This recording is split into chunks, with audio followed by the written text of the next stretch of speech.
Well, we've talked a lot about the impact COVID-19 has had on local businesses, but this next segment, well, it offers some good news, and we're happy to bring that to you. I know, we love when we can do that. A local tea company is expanding by opening its 4th location in Portland. Joe V is live in North Portland with more from Tea Chai Tay. Joe, quick question for you, if you can ask for me. I was on my break during your last segment, and there was a tea that she said to steep for 30 seconds. I'm terrible at steeping. I always assume it needs lots of time to get the most flavor. I was pretty surprised by that. Maybe at some point she can explain why you don't want to steep too long. Well, and I think I can explain that. So Sean, our anchor, was asking why you don't want to oversteep your tea. Because I have oversteeped my tea, and it can get kind of super bitter. It can really not be the flavor profile you're looking for, right?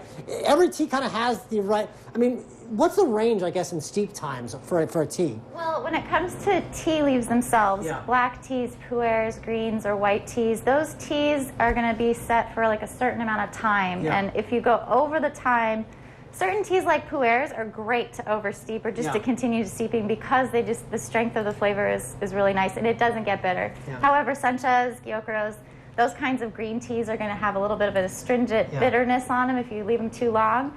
But most teas that contain herbal spices and things like chamomile, you could steep for 5-6 minutes.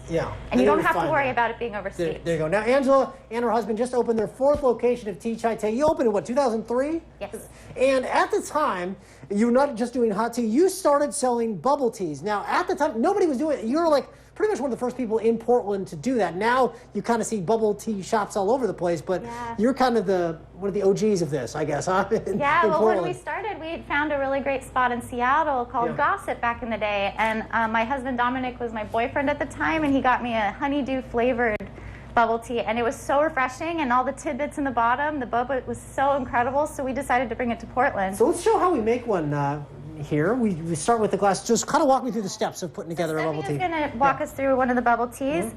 What you do is you usually will put some ice and like some tidbits in the cup. You put some flavor in the cup, and then you do a tea base. And how many different? So there's different tea bases. There's different kind of syrups, just like a lot of other drinks. So we offer teas that have caffeine in them. For most of them, traditionally have a green tea, so they are going to have a little caffeine in it. We also offer them caffeine-free, which we would use a rooibos tea to make the base. But basically, what we do is we're just making the tea in the cup, and then you add the liquid, add the syrup, and then you seal the cup lid on top, and then we shake it up so that it's all mixed really well. And I was asking you about, because I've heard them called bubble teas and boba teas. Bobas are a specific type of bubble tea, is that right? Yeah, well, boba refers to the tapioca pearls themselves. And so it also refers to any of the other tidbits like the jellies. But it basically means bubbles in the cup.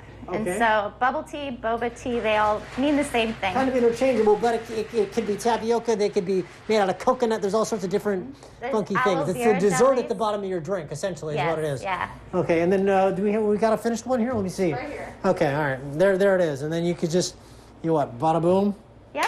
Like that, and voila. And that's a flavored green apple tea that she made. We put in strawberry popping boba in the bottom.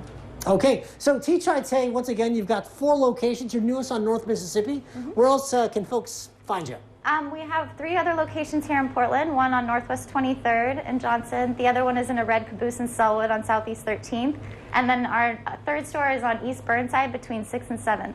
Okay. Well, hey, congratulations on your new location here in North Mississippi, guys. If you want to learn more about Tea Chai Tay, we'll have a link to you for that at kptv.com. That'll wrap it up. Cheers. Let's send it back to you in the studio. Time to get my bubble on. Oh, I love my daughter's favorite thing is boba, and the big fat straw is the key to that. Otherwise, the boba will not come up the straw. Wow. Yum. Looks like there's a little something there for everyone, no matter what you like, because, the possibilities are endless. First time I tried one of those, it was from my daughter, and the chunk of that stuff, and it was You're like, a little bit shocking, but it is quite tasty. Yummy. Our buddy Uncle Rico, I think it's way too over the edge for him. Oh, yeah. He could not handle Water's that. over the edge for him. It is, yeah.